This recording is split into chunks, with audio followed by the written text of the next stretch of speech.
Hi friends, welcome to my cooking YouTube channel. ಬನ್ನಿ ಇವತ್ತಿನ recipe ಏನಂತ ನೋಡೋಣ. ನಾನಿಲ್ಲಿ ಅಕ್ಕಿ ಹಿಟ್ಟಿನಿಂದ ಹಪ್ಪಳವನ್ನು ಮಾಡ್ತಾಯಿದ್ದೀನಿ. ತುಂಬಾ ಗರಿಯಾಗಿ ಬರುತ್ತವೆ. ನೀವು ಒಂದು ಸರಿ ಮಾಡಿದ್ರೆ ಇಡೀ ವರ್ಷ ಮಾಡ್ತಾನೆ ಇರ್ತೀರ. ಅಷ್ಟೊಂದು ಸೂಪರಾಗಿರುವ ಈ ಅಕ್ಕಿ ಹಿಟ್ಟಿನ ಹಪ್ಪಳವನ್ನು ಹೇಗೆ ಮಾಡೋದು ಅಂತ ನೋಡ್ಕೊಳ್ಳೋಣ ಬನ್ನಿ. ಮೊದಲಿಗೆ ನಾನು ಒಂದು ಬೌಲನ್ನು ತೊಗೊಂಡಿದ್ದೀನಿ, ಈ ರೀತಿ ಇರುವುದು. ಇದಕ್ಕೆ ನಾನು ಮೊದಲು ಫಸ್ಟ್ ನೀರನ್ನು ಹಾಕೋತಾ ಇದ್ದೀನಿ. ಮೆಜರ್ಮೆಂಟಿಗೋಸ್ಕರ ಒಂದು ಬಟ್ಟಲನ್ನು ತೊಗೊಂಡಿದ್ದೀನಿ ನೋಡಿ. ಈ ಬಟ್ಟಲಿನಿಂದ ನಾನು ಇಲ್ಲಿ 1.5 ಬಟ್ಟಲಷ್ಟು ನೀರನ್ನು ಹಾಕೋತಾ ಇದ್ದೀನಿ ನೋಡಿ. ಒಂದು ಬಟ್ಟಲು ಹಾಕ್ಕೊಂಡಿದ್ದೀನಿ, ಮತ್ತು ಇನ್ನೊಂದು ಅರ್ಧ ಬಟ್ಟಲು ಹಾಕೋತಾ ಇದ್ದೀನಿ. ಮೆಜರ್ಮೆಂಟ್ ಕರೆಕ್ಟಾಗಿರಲಿ. ಇವಾಗ ಇದಕ್ಕೆ ರುಚಿಗೆ ತಕ್ಕಷ್ಟು ನಾನು ಇಲ್ಲಿ ಉಪ್ಪನ್ನು ಸೇರಿಸ್ತಾ ಇದ್ದೀನಿ, ಮತ್ತು ಒಂದು ಸ್ಪೂನಷ್ಟು ಅಡುಗೆ ಸೋಡಾ ಕೂಡ ಹಾಕೋತಾ ಇದ್ದೀನಿ ನೋಡಿ.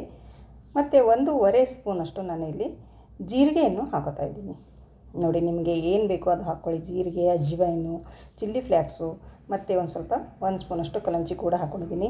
ನಿಮಗೆ ಏನೇನು ಇಷ್ಟ ಇದೆಯೋ ಅದನ್ನು ನೀವು ಹಾಕ್ಕೊಳ್ಬೋದು ನೋಡಿ. ಇವಾಗ ಒಂದು ಸರಿ ಚೆನ್ನಾಗಿ ಮಿಕ್ಸ್ ಮಾಡ್ಕೊಳ್ಬೇಕು. ನೀರಿನಲ್ಲಿ ಮಿಕ್ಸ್ ಮಾಡಿಕೊಂಡು ನಾವು ಯಾವ ಬಟ್ಟಲಿನಿಂದ ನೀರು ತೊಗೊಂಡಿದ್ದೀನೋ ಅದೇ ಬಟ್ಟಲಿನಿಂದ ನಾನು ಇಲ್ಲಿ ಅಕ್ಕಿ ಹಿಟ್ಟು ಕೂಡ ತೊಗೊಂಡಿದ್ದೀನಿ. 1.5 ಬಟ್ಟಲು ನೀರಿಗೆ 1.5 ಬಟ್ಟಲು ಅಕ್ಕಿ ಹಿಟ್ಟು ತೊಗೊಳ್ಬೇಕಾಗುತ್ತೆ ನೋಡಿ. ಎರಡು ಸೇಮ್ ಅಳತೆಯಲ್ಲಿ ನಾವು ಇದನ್ನು ತೊಗೊಳ್ಬೇಕು ನೋಡಿ. ಇವಾಗ ನಾವು ಚೆನ್ನಾಗಿ ನೀರಿನಲ್ಲಿ ಹಿಟ್ಟನ್ನು ಈ ರೀತಿ ಕಲಿಸ್ಕೊಳ್ಬೇಕು. ಗಂಟಿಲ್ಲದ ಹಾಗೆ ನಾವು ಚೆನ್ನಾಗಿ ಒಂದು ಸ್ಪೂನಿಂದ ಕಲಿಸ್ಕೊಳ್ಬೇಕಾಗುತ್ತೆ. ನೋಡ್ತಾ ಇರ್ಬೋದು ನೀವು ಯಾವ ರೀತಿ ಕಲಿಸ್ಕೊಂಡಿದ್ದೀನಿ ಅಂತ. ಈ ರೀತಿ ಆಗಿದೆ ನೋಡಿ ಕಲಿಸಿದ ಮೇಲೆ. ಇವಾಗ ನಮ್ಮ ಈ ಹಿಟ್ಟು ರೆಡಿಯಾಗಿದೆ ನೋಡಿ.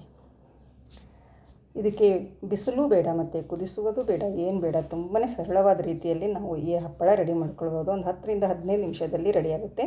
ಇವಾಗ ಒಂದು ಟಿಫಿನ್ ಬಾಕ್ಸ್ ತೊಗೊಂಡಿದ್ದೀನಿ. ಈ ರೀತಿ ಇದಕ್ಕೆ ಒಂದು ಸ್ವಲ್ಪ ನಾನಿಲ್ಲಿ ಎಣ್ಣೆಯನ್ನು ಹಚ್ಕೊತಾ ಇದ್ದೀನಿ ನೋಡಿ. ಇದಕ್ಕೆ ಎಣ್ಣೆ ಹಚ್ಕೊಳ್ಬೇಕು. ಒಂದು ಸ್ವಲ್ಪ ಎಣ್ಣೆ ಹಚ್ಕೊಂಡು ನಿಮ್ಮ ಹತ್ರ ಟಿಫಿನ್ ಇದ್ದರೆ ಟಿಫಿನ್ ತೊಗೊಳ್ಳಿ, ಇಲ್ಲ ಆದರೆ ಯಾವುದಾದ್ರೂ ಒಂದು ಬಾಕ್ಸ್ ಇದ್ರೂ ನಡೆಯುತ್ತೆ. ಇವಾಗ ಈ ಹಿಟ್ಟನ್ನು ಮಿಶ್ರಣವನ್ನು ರೆಡಿ ಮಾಡಿಟ್ಟಿಕೊಂಡಿರುವ ಮಿಶ್ರಣವನ್ನು ಇದಕ್ಕೆ ಹಾಕೊಳ್ಳೋಣ.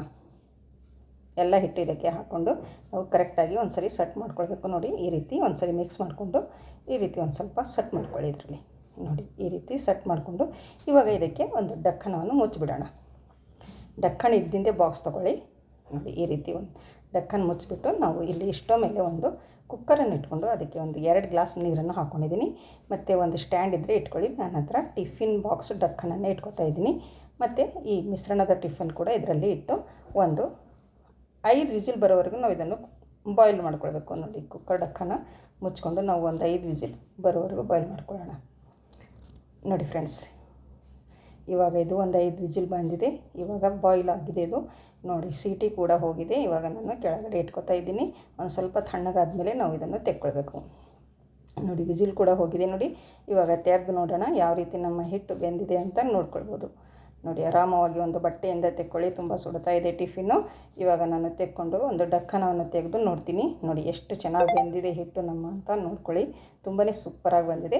ಇವಾಗ ನಾನು ಒಂದು ಈ ಎಣ್ಣೆ ಪ್ಯಾಕೆಟ್ ಇರುತ್ತಲ್ವ, ಈ ಎಣ್ಣೆ ಪ್ಯಾಕೆಟ್ ಒಂದು ಈ ರೀತಿ ಕಟ್ ಮಾಡಿಕೊಂಡು ತಗೋತಾ ಇದ್ದೀನಿ. ಇದ್ರ ಮೇಲೆ ನಾವು ಈ ಹಿಟ್ಟನ್ನು ನಾದ್ಕೊಳ್ಬೇಕು ನೋಡಿ. ಇದರಲ್ಲಿರುವ ಒಂದು ಅರ್ಧ ಹಿಟ್ಟನ್ನು ನಾನು ನಾದ್ಕೊತಾ ಇದ್ದೀನಿ. ಇನ್ನು ಉಳಿದ ಹಿಟ್ಟು ಮತ್ತೆ ಒಂದು ಸರಿ ನಾದ್ಕೊತೀನಿ ನಾನು. ಇಲ್ಲಿ ಅರ್ಧ ಹಿಟ್ಟನ್ನು ಮೊದಲು ತೊಗೊಂಡು ಇದರಲ್ಲಿ ನಾದ್ಕೊತಾ ಇದ್ದೀನಿ. ಇದು ಚಿಕ್ಕದಿದೆ ಕವರು, ಅದಕ್ಕೋಸ್ಕರ ನಾನು ಅರ್ಧ ಹಿಟ್ಟನ್ನು ನಾದ್ಕೊತಾ ಇದ್ದೀನಿ. ನಿಮ್ಮ ಹತ್ರ ದೊಡ್ಡ ಪ್ಲಾಸ್ಟಿಕ್ ಇದ್ದರೆ ನೀವು ಒಂದೇ ಸರಿ ಕೂಡ ನಾದ್ಕೊಳ್ಬೋದು. ಪ್ಲಾಸ್ಟಿಕ್ ಇಲ್ಲ ಅನ್ನುವರು ಒಂದು ಬಟ್ಟೆಯನ್ನು ಹಸಿ ಮಾಡಿಕೊಂಡು ಬಟ್ಟೆಯಲ್ಲಿ ಕೂಡ ನಾದ್ಕೊಳ್ಬೋದು ನೋಡಿ. ಅದರಲ್ಲೂ ತುಂಬ ಚೆನ್ನಾಗಿ ಬರುತ್ತೆ. ನಾನಂತೂ ಇದರಲ್ಲೇ ನಾದ್ಕೊತಾ ಇದ್ದೀನಿ. ಇದೇ ರೀತಿ ನಾನು ಒಂದು 2ರಿಂದ 3 ನಿಮಿಷದವರೆಗೆ ನಾನು ಇದೇ ರೀತಿ ನಾದ್ಕೊಂಡಿದ್ದೀನಿ ನೋಡಿ. ಚೆನ್ನಾಗಿ ನಾದ್ಕೊಳ್ಬೇಕು. ಎಷ್ಟು ಚೆನ್ನಾಗಿ ನಾದ್ಕೊತೀವೋ ಅಷ್ಟು ಚೆನ್ನಾಗಿ ನಮ್ಮ ಹಪ್ಪಳು ರೆಡಿಯಾಗುತ್ತೆ ನೋಡಿ. ತುಂಬ ಜಿಗಿ ಬರುತ್ತೆ ಈ ರೀತಿ ಮಾಡೋದರಿಂದ. ಒಂದು 2ರಿಂದ 3 ನಿಮಿಷ ನಾವು ಇದೇ ರೀತಿ ನಾದ್ಕೊಂಡು ಇಟ್ಕೊಳ್ಬೇಕು ನೋಡಿ.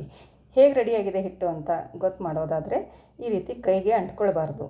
ನೋಡ್ತಾ ಇದ್ರಲ್ವ, ನಾನು ಕೈಗೆ ಎಷ್ಟು ಅಂಟ್ಕೊತಾ ಇಲ್ಲ. ಇವಾಗ ಇದು ಪರ್ಫೆಕ್ಟ್ ಅಳತೆಯಲ್ಲಿ ಹಿಟ್ಟು ರೆಡಿಯಾಗಿದೆ ನೋಡಿ. ಇವಾಗ ಇದು ಒಂದು ಪಾತ್ರೆಯಲ್ಲಿ ಇಟ್ಕೊಂಡು ನಾನು ಡಕ್ಕನವನ್ನು ಮುಚ್ಚಿ ಇದೊಂದು ಸೈಡಲ್ಲಿ ಇಟ್ಕೊಂಡು ಮತ್ತು ಇನ್ನುಳಿದ ಹಿಟ್ಟು ಕೂಡ ನಾನು ಇದೇ ರೀತಿ ನಾದ್ಕೊಂಡಿದ್ದೀನಿ ನೋಡಿ ಫ್ರೆಂಡ್ಸ್. ಎಲ್ಲವನ್ನು ಈ ಟಿಫಿನ್ ಬಾಕ್ಸಲ್ಲಿ ಇಟ್ಕೊಳ್ಳಿ. ಇದು ಒಣಗೋದಿಲ್ಲ. ಈ ರೀತಿ ಟಿಫಿನ್ ಬಾಕ್ಸಲ್ಲಿ ಇಟ್ಕೊಂಡ್ರೆ ನಮಗೆ ಹಪ್ಪಳ ಮಾಡೋದಕ್ಕೆ ಎಷ್ಟು ಬೇಕೋ ಅಷ್ಟು ತೊಗೊಂಡು ಈ ರೀತಿ ಒಂದು ರೌಂಡ್ ಉಂಡೆಯನ್ನು ಮಾಡಿಕೊಂಡು ನಾವು ಇಟ್ಕೊಳ್ಬೇಕು.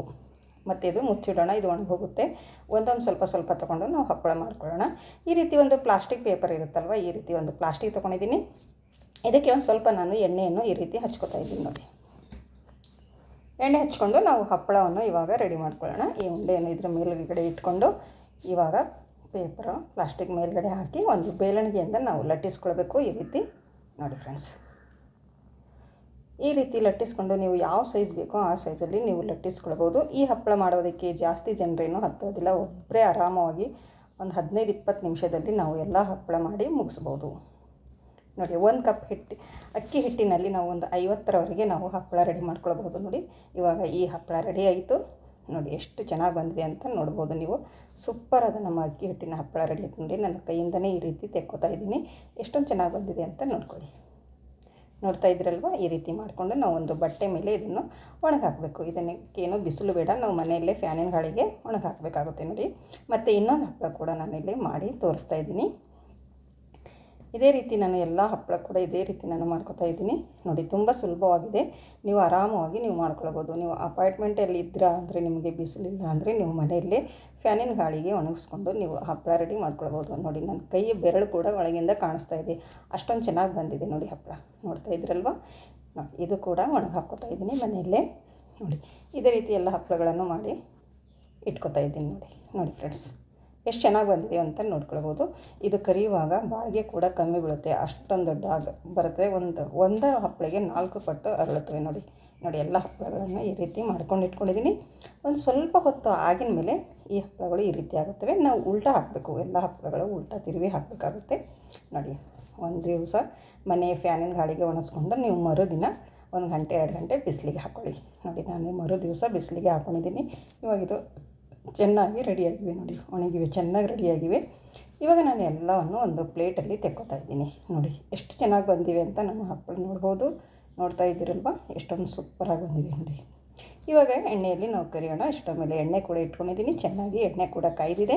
ಇವಾಗ ಒಂದು ಹಪ್ಪಳವನ್ನು ಹಾಕಿ ನಾವು ಕರಿಯೋಣ ನೋಡಿ. ನೋಡ್ತಾ ಇರ್ಬೋದು ನೀವು ಎಷ್ಟು ದೊಡ್ಡದಾಗ್ತಾ ಇದೆ ಅಂತ. ಬಾಯಲ್ಲಿಟ್ಟರೆ ಕರಗೋಗುತ್ತೆ, ಅಷ್ಟೊಂದು ರುಚಿಯಾಗಿರುವ ಈ ಅಕ್ಕಿ ಹಿಟ್ಟಿನ ಹಪ್ಪಳ ನೀವು ಒಂದು ಸರ್ತಿ ಮಾಡಿ ನೋಡಿ, ಹೇಗೆ ಬಂತು ಅಂತ ಕಮೆಂಟಲ್ಲಿ ತಿಳಿಸಿ ಫ್ರೆಂಡ್ಸ್. ನೋಡ್ತಾ ಇದ್ರಲ್ವ ಎಷ್ಟು ಚೆನ್ನಾಗಿ ಬರ್ತಾಯಿದೆ ಅಂತ. ಐ ಹೋಪ್ ಇವತ್ತಿನ ವಿಡಿಯೋ ಇಷ್ಟ ಆಗಿದೆ ಅಂತ ಅನ್ಕೋತೀನಿ. ಇಷ್ಟ ಆದರೆ ಒಂದು ಲೈಕ್ ಮಾಡಿ, ಶೇರ್ ಮಾಡಿ ಮತ್ತು ನಿಮ್ಮ ಫ್ಯಾಮಿಲಿ ಫ್ರೆಂಡ್ಸಿಗೆ ಹೆಚ್ಚೆಚ್ಚು ಶೇರ್ ಮಾಡಿ ಫ್ರೆಂಡ್ಸ್. ನೋಡಿ, ಇಲ್ಲಿ ನಾನು ಒಂದು ಪ್ಲೇಟಲ್ಲಿ ಇಟ್ಕೊತಾ ಇದ್ದೀನಿ. ಸೂಪರ್ ಅದು ನಮ್ಮ ಗರಿಯಾದ ಅಕ್ಕಿ ಹಿಟ್ಟಿನ ಹಪ್ಪಳ ಅಂತೂ ರೆಡಿ ಆಯಿತು. ಮತ್ತು ನನ್ನ ಚಾನಲನ್ನು ಯಾರು ಸಬ್ಸ್ಕ್ರೈಬ್ ಮಾಡಿಕೊಂಡಿಲ್ಲ ಅವರು ಸಬ್ಸ್ಕ್ರೈಬ್ ಮಾಡಿಕೊಳ್ಳಿ. ನನ್ನ ಮುಂದಿನ ವಿಡಿಯೋ ನೋಟಿಫಿಕೇಷನ್ ನಿಮಗಾಗಿ ತಲುಪುತ್ತವೆ. ಮತ್ತೆ ಸಿಗೋಣ ಮುಂದಿನ ವಿಡಿಯೋದಲ್ಲಿ ಹೊಸ ರೆಸಿಪಿಯೊಂದಿಗೆ, ಈಸಿ ರೆಸಿಪಿಯೊಂದಿಗೆ. ಅಲ್ಲಿವರೆಗೂ ಓಕೆ, ಬಾಯ್ ಬಾಯ್ ಫ್ರೆಂಡ್ಸ್.